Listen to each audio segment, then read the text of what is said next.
ચાલો મિત્રો વાત કરીએ લેસન નંબર 6 અંગ્રેજ શાસનની ભારત પર અસરો। અરુણા વહેલી સવારે ધ્યાનથી સમાચારપત્ર વાંચતી હતી ત્યારે તેની પુત્રી પૂર્વા બાજુમાં બેસીને ગૃહ કાર્ય કરતી હતી। અરુણાએ મોટેથી વાંચતા બોલી, લિબિયામાં ક્રાંતિ, લિબિયામાં ક્રાંતિ। આ સાંભળી પૂર્વાએ પ્રશ્ન કર્યો, મમ્મી, લોકો શા માટે ક્રાંતિ કરે છે? અરુણાએ જવાબ આપ્યો, જો બેટા, લોકોની જરૂરિયાતો ન સંતોષાય, લોકોની જરૂરિયાતો ન સંતોષાય અને લોકો આર્થિક રીતે પાયમાલ બને તો ક્રાંતિ તરફ વળે છે। આપણા દેશમાં અંગ્રેજ શાસન દરમિયાન ભારતમાં લોકોની પરિસ્થિતિ બહુ જ કંગાળ બની ગઈ હતી ત્યારે આવું થયું હતું। ચાલ તને હું તે સમયના ભારતીય જીવનની વાત કરું। ભારતની આર્થિક સમૃદ્ધિ છેક 18મી સદી સુધી યથાવત હતી। આપણા દેશમાં 18મી સદી સુધી બહુ જ પૈસો હતો। ઔરંગઝેબના અવસાન બાદની અરાજકતા પણ તેને નુકસાન પહોંચાડી ન શકી। વિશ્વના ઇતિહાસકારોએ પણ કબૂલ્યું છે કે 18મી સદી સુધી ભારતની ઉત્પાદન પદ્ધતિ, તેના ઉદ્યોગ અને વેપાર વાણિજ્યનું સંગઠન અજોડ હતું। વિશ્વના ઇતિહાસકારોએ કબૂલ્યું છે કે 18મી સદી ભારતની ઉત્પાદન પદ્ધતિ, એના ઉદ્યોગો અને વેપાર વાણિજ્યનું સંગઠન અજોડ હતું। એ જ ભારત દેશ 100 વર્ષના અંગ્રેજ કંપનીના શાસનમાં તદ્દન કંગાળ દેશ બની ગયો, જે ઇંગ્લેન્ડ માટે કાચો માલ પેદા કરનાર અને તેના કારખાનામાં તૈયાર થયેલો માલનું વિશાળ બજાર બની ગયો। એવું કહેવાય છે કે 18મી સદીથી આપણા દેશમાં આપણી સમૃદ્ધિ, પૈસે ટકે આપણે સુખી હતા। ઇતિહાસકારોનું બી માનવું એવું છે કે 18મી સદી સુધી ભારતમાં ઉત્પાદન પદ્ધતિ, તેના ઉદ્યોગો અને વેપાર વાણિજ્યનું સંગઠન એક અજોડ અને મજબૂત હતું, પરંતુ અંગ્રેજોની નીતિને કારણે ભારત ઇંગ્લેન્ડ માટે કાચા માલ પેદા કરનાર અને કારખાનામાં તૈયાર થયેલો માલનું વિશાળ બજાર બની ગયો।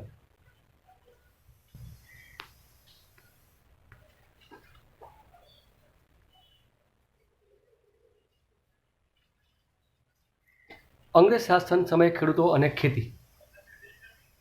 બંગાળ, બિહાર અને ઓરિસ્સાની દીવાની સત્તા મેળવ્યા પછી બક્સરના યુદ્ધમાં બંગાળ, બિહાર અને ઓરિસ્સાની દીવાની સત્તા મેળવ્યા પછી અંગ્રેજો પોતાની આવક વધારવાનું એક વિશાળ ક્ષેત્ર મળી ગયું। ખેડૂત વર્ગ અને ખેતીવાડીના ભોગે તેઓ વધારેમાં વધારે મહેસૂલ ઉઘરાવવા લાગ્યા। ખેડૂત વર્ગ અને ખેતીવાડીના ભોગે તેઓ વધારે ને વધારે મહેસૂલ ઉઘરાવવા લાગ્યા। પરિણામે ખેડૂત વર્ગ પાયમાલ થયો। ઘણી વખત ઘરના દાગીના વેચીને પણ ખેડૂતો મહેસૂલ ભરી શકતા નહીં। પરિણામે તેમને જમીન વેચી નાખવી પડતી। ખેડૂતોની ઘણી ખરી જમીન દેવામાં ડૂબી હતી। કેટલાક ખેડૂતો શાહુકારોના ભારે વ્યાજ પ્રથાના ભોગ બની ગયા અને પાયમાલ થયા। ખેતીવાડી ભાગી પડી। 1770માં બંગાળમાં દારૂણ દુષ્કાળ પડ્યો। ભૂખમરાને કારણે લાખો લોકો મરી ગયા।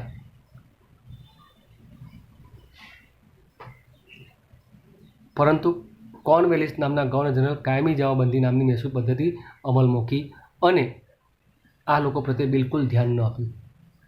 આ પદ્ધતિ અનુસાર કંપનીએ દર વર્ષ માટે જમીનદાર મહેસૂલ નક્કી કરી। જમીન મહેસૂલ નક્કી કરી। જમીનના કાયમી હક જમીનદારોને આપવામાં આવતા, એટલે કે કંપની પોતાની આવક નિશ્ચિત બનાવીને પોતાના પડખે ઊભો રહે એવો જમીનદાર વર્ગ ઊભો કર્યો। સામે ખેડૂતો તનતોડ મહેનત કરે અને ટાળ તડકો વેઠી જમીન ખેડીને પણ પાક પેદા કરતા તેમનું શોષણ થતું। અંગ્રેજ એક જમીનદાર વર્ગ એવો ઊભો કર્યો, મેં કહ્યું ભાઈ તમારે મને આ એરિયાનું મહેસૂલ લઈ આપવાનું, આટલા રૂપિયા તમારે આપી દેવાના, તમે જે લેવું એ લેજો, તમારે મને મહેસૂલ। એટલે અંગ્રેજની આવક સ્થિર થઈ ગઈ। ખેડૂતો બિચારા તનતોડ મહેનત કરે, તાળ તડકો બધું એ છે, છતાં એમનું શોષણ થતું, એમને જોઈતા લાભ મળતા નહીં।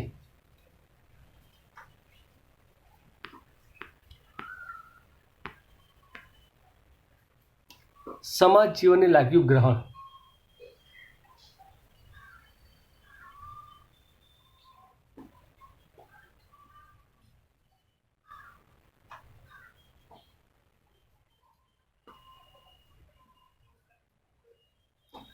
સમાજ જીવનને લાગ્યું ગ્રહણ. વોરેન હેસ્ટિંગ્સ સમયમાં મહેસૂલ ઉઘરાવવાનું કામ જેને સોંપવામાં આવતું તેને કલેક્ટર કહેવામાં આવતા. મહેસૂલ ઉઘરાવવાનું કામ જેને સોંપવામાં આવે એને શું કહેતા? કલેક્ટર કહેતા. તેઓ ન્યાયાધીશનું કામ પણ કરતા. તેઓ ન્યાયાધીશનું બી કામ કરે, વકીલનું બી કામ, જજનું બી કામ કરે. અંગ્રેજી રાજ્યતંત્રના આવા વહીવટીથી આપણા દેશની પુરાણી ગ્રામ સ્વરાજની પ્રથા નાશ પામી. જૂના વખતમાં દરેક ગામમાં એક નાના પ્રજાસત્તાક જેવું હતું. ગ્રામ પંચાયતો જ ગામડાના બધો વહીવટ સંભાળતી. દેશની કરોડરજ્જુ એવી ગ્રામ્ય સ્વરાજ્યની સંસ્થા હતી. દેશની કરોડરજ્જુ સમાન એ આપણી ગામડાની સ્વરાજ સંસ્થા હતી.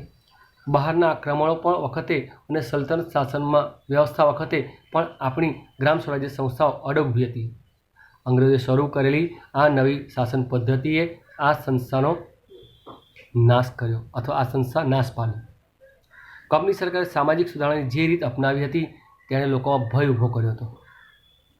કંપનીએ સમાજ સુધારણાની જે રીત અપનાવી હતી એના કારણે લોકોમાં ડર પેદા થયો હતો. લોકોને લાગ્યું કે કંપની સરકાર ઇરાદાપૂર્વક ખ્રિસ્તી ધર્મ અંગીકાર કરાવી ભારતના ધર્મ અને સંસ્કૃતિનો નાશ કરવા માંગે છે. રેલવે અને લશ્કરમાં ભરતીની સામાજિક વ્યવસ્થાની વારંવાર અવગણના કરવામાં આવતી તેવી માન્યતા લોકોમાં ઊભી થઈ. આગ્રામાં એવું ફરમાન બહાર પાડવામાં આવ્યું હતું કે દરેક હિન્દીએ અંગ્રેજને સલામી ભરી. દરેક હિન્દીને સલામી ભરી. જો તેમ કરવામાં ન આવે તો તેને દંડ કે સજાના પાત્ર ગણાતું. પરિણામે અંગ્રેજો પ્રત્યે ભારતીયોના દિલોમાં રોષ અને નફરતની લાગણી ઉત્પન્ન થઈ.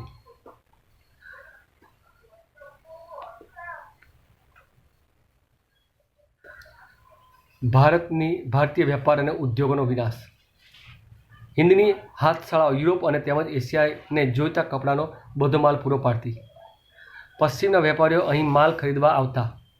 હિન્દમાં બનતું શણ, ઊન, રેશમ અને સૂતરના કાપડની એટલે કે સુતરાઉ કાપડની વિદેશમાં માંગ વધુ રહેતી. ઢાકાની મુલાયમ બારીક મલમલની દુનિયામાં મોટી માંગ હતી. કાપડ ઉપરાંત સુરોખા, મીઠું, સાકર વગેરેની માલની નિકાસ થતી. તેના બદલામાં ભારતમાં અઢળક સોનાની ચાંદીની આયાત થતી હતી. પરંતુ અંગ્રેજ શાસન દરમિયાન અંગ્રેજ શાસન અમલ થતાં આ સ્થિતિ બદલાઈ ગઈ. અંગ્રેજ શાસનનો અમલ થયો ત્યારે આ સ્થિતિ થોડી બદલાઈ ગઈ. માલ આપણા દેશમાંથી જતો હતો પણ સોના ચાંદીનો જે પ્રવાહ હતો ને એ ઉલટી દિશામાં વહેવા લાગ્યો, એટલે કે ઇંગ્લેન્ડ જવા લાગ્યો. ઔદ્યોગિક ક્રાંતિની શરૂઆતમાં અંગ્રેજો એકલા બંગાળમાંથી જ આજના હિસાબે ગણી શકાય તો 500 કરોડ રૂપિયા, આજના જમાનાના 500 કરોડ રૂપિયા 2 દાયકામાં ઉપાડી ગયા હતા. 20 વર્ષ, 2 દાયકા એટલે 20 વર્ષ. વિચાર કરો, આખા દેશની કેટલી સંપત્તિ અંગ્રેજો એકત્રિત કરી હશે. જો એક જ પ્રદેશની સંપત્તિ 10 વર્ષમાં 10 ને 20 વર્ષમાં 500 કરોડ હાથના છે એટલે લઈ ગયા હોય તો આખો દેશ કેટલો મોટો છે. અમે કેટલા રૂપિયા લઈ ગયા છે અંગ્રેજો. ભારતમાં ઉત્પન્ન થતો કાચો માલ અને ભારતમાંથી એકત્ર કરેલ રૂપિયાની મદદથી અંગ્રેજો ઇંગ્લેન્ડમાં ઉદ્યોગ ધંધાનો વિકસાવવા લાગ્યા. ભારતમાં ઉત્પન્ન થતો કાચો માલ અને ભારતમાંથી એકત્ર કરેલ રૂપિયાની મદદથી અંગ્રેજો ઇંગ્લેન્ડમાં ઉદ્યોગ ધંધો વિકસાવવા લાગ્યા. ભારતનો કાચો માલ, ભારતના રૂપિયાની મદદથી ઇંગ્લેન્ડમાં ઉદ્યોગો ધંધો વિકાસ કરવા લાગ્યા. તેમના કારખાનાઓ ધમધમવા લાગ્યા. ઇંગ્લેન્ડમાં બનતો માલ ભારતમાં જકાત વગર આવતો, જ્યારે હિન્દીનો કાપડ પર 80% સુધી જકાત નાખવામાં આવતી.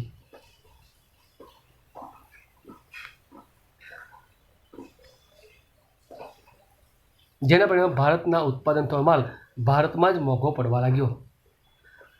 આ હરીફાઈમાં ભારતીય હસ્ત ઉદ્યોગો અને ઉદ્યોગ ધંધા ચાલી શક્યા નહીં, પડી ભાગ્યા, બંધ થઈ ગયા. આ અંગ્રેજ નીતિને કારણે કાપડ બનાવવાના, ધાતુઓના, કાચના, કાગળના, વહાણ બાંધવાના વગેરે આપણા અનેક હુન્નર ઉદ્યોગો નાશ પામ્યા, લાખો કારીગર બેકાર બન્યા. ધીમે ધીમે ભારત ગ્રામ્ય કારીગરોની ગરીબાઈ વધવા લાગી.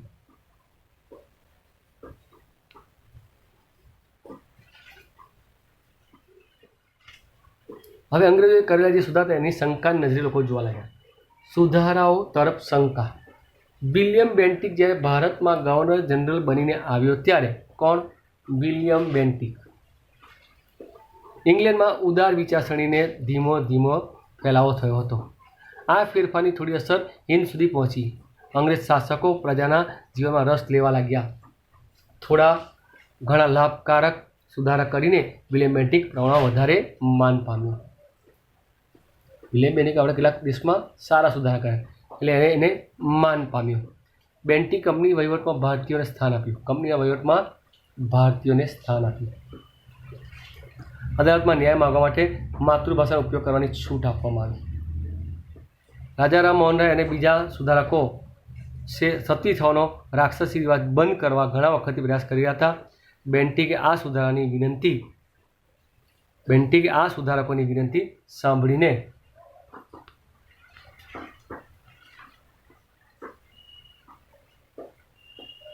સતી થવાનો રિવાજ અટકાવતો કાયદો 1829માં બનાવ્યો અથવા અમલમાં મૂક્યો. બેન્ટિકના સમયમાં અંગ્રેજ અમલદારો ભારતને સુધારક વર્ગ ઈચ્છતો હતો તેવા કુરિવાજો અટકાવવા પ્રયત્ન કરતા હતા. આ સુધારાઓને ભારતના રૂઢિચુસ્ત લોકો શંકાની નજરે જોતા. આ જે સુધારા કર્યા એમાં ભારતના જે રૂઢિચુસ્ત લોકો છે, અભણ લોકો, એને શંકાની નજરે જોતા. કંપની સરકારે કેળવણી માટે દર સાલ 1 લાખ રૂપિયા ખર્ચવાનો ઠરાવ કર્યો હતો. દર સાલ 1 લાખ રૂપિયા શિક્ષણ પાછળ વાપરવા. પરંતુ તેનો અમલ થતો ન હતો.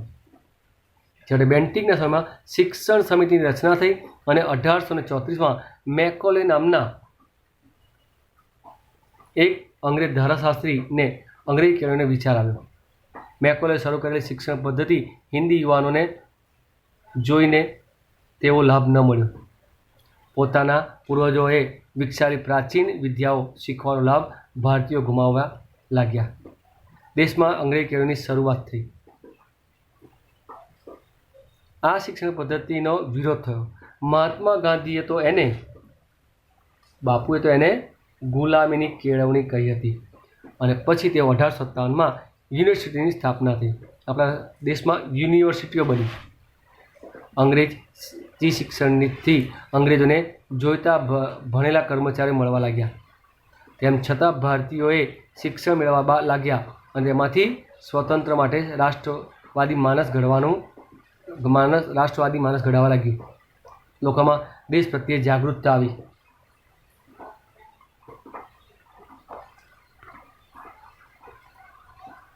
ઔદ્યોગિક ક્રાંતિને કારણે કારખાનાઓ ધમધમતા રાખવા અને માલની હેરાફેર માટે વાહનવ્યવહારની અને સંદેશાની માંગ પહોંચી વળવા નવા યંત્રોની શોધ થવા લાગી. હિન્દમાં પણ તેનો ઉપયોગ કરવામાં આવે તો આપણાને વેપારનો લાભ મળશે તેવી લશ્કરી અંકુશ પણ રાખી શકાશે. આ પ્રકારની હેતુથી ભારતમાં રેલવે શરૂ કરવામાં આવી.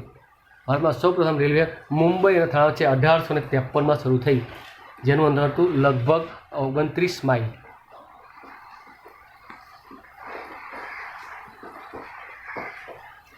ભારત જેવા વિશાળ દેશમાં દરેક ભાગ પર ચાંપતી નજર રાખવા અને પરદેશી રાજ્યોને સંદેશ આપવા પરદેશીઓને સંદેશા આપવા માટે જરૂરિયાત જણાતા 1854માં ટપાલ અને તાર સંદેશાની આધુનિક પદ્ધતિ અપનાવવામાં આવી. સાથે સાથે દેશમાં છાપખાના અને વર્તમાનપત્રોનો વ્યાપ વધારે શરૂ થયો. આમ બ્રિટિશ શાસનમાંના સુધારાઓ અંગ્રેજોના હિત માટે હતા. તેમ છતાં રાષ્ટ્રવાદના ઉદ્દેશ માટે એ ભારતીયો માટે આશીર્વાદરૂપ બન્યા. અંગ્રેજી કેળવણી પામેલા વર્ગ વિશ્વના પ્રભાવથી માહિતગાર બન્યો. જ્યાં દેશમાં સમાજમાં સુધારણા અને રાષ્ટ્રીય જાગૃતિના કાર્યક્રમ ખૂબ જ અગત્યની ભૂમિકા ભજવી. વર્તમાનપત્રો, તાર, ટપાલ અને રેલવેથી ભારતના લોકો એકબીજાની નજીક આવવા લાગ્યા.